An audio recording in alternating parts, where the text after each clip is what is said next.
Bismillahirrahmanirrahim. Alhamdulillah wassalatu wassalamu ala Rasulillah wa ala alihi wa sahbihi ajma'in wa ba'd. Alhamdulillah Allah Subhanahu wa taala pertemukan kita kembali melalui tayangan yang sangat bermanfaat ini. Mudah-mudahan Allah Subhanahu wa taala terus membimbing kita ke jalan yang diridhoinya. Para pendengar yang dirahmati Allah Subhanahu wa taala, sebentar lagi kita akan meninggalkan bulan suci Ramadan dengan berbagai tentu kenangan, dan bulan suci Ramadan yang sangat-sangat kita rindukan ini mau tidak mau segera akan meninggalkan kita. Yang menjadi pertanyaan penting bagi semua kita adalah bagaimana setelah Ramadan berakhir nantinya kita semua. Apakah nilai-nilai yang kita belajar dan diajarkan oleh ibadah puasa yang kita jalani ini mampu membentuk kepribadian kita atau tidak?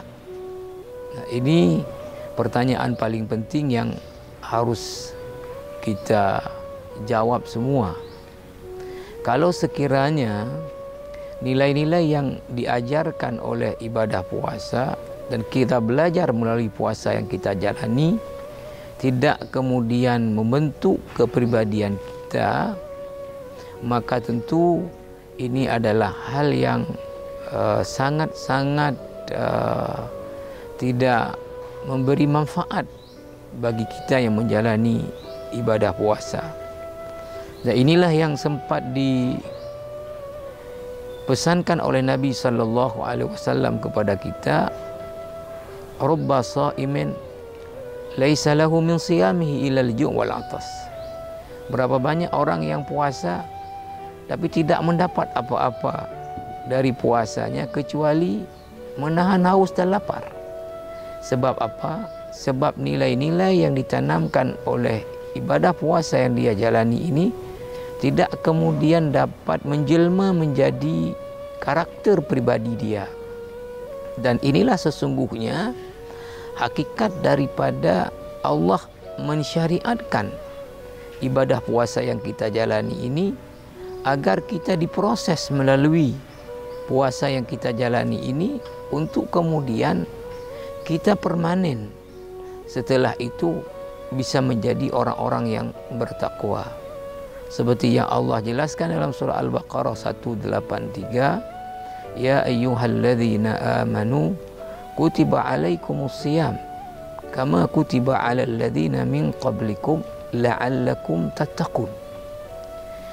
Ini tujuan dari Allah mensyariatkan ibadah puasa yang bukan saja kepada kita umat Nabi Muhammad, bahkan umat-umat terdahulu itu memiliki tujuan, yaitu dapat membentuk kita-kita yang menjalani ibadah puasa ini menjadi orang-orang yang bertakwa.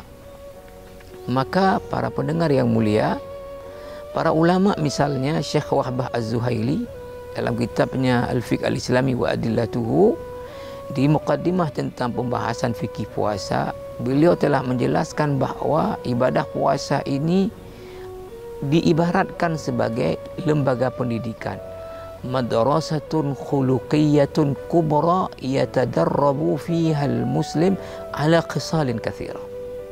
Puasa adalah lembaga pendidikan moral di mana seorang muslim belajar banyak hal melalui ibadah puasa yang dia jalani.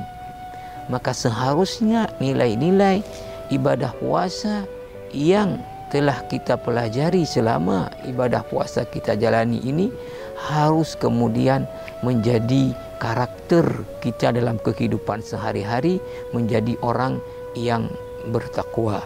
Mudah-mudahan ada manfaatnya. Wassalamualaikum warahmatullahi wabarakatuh.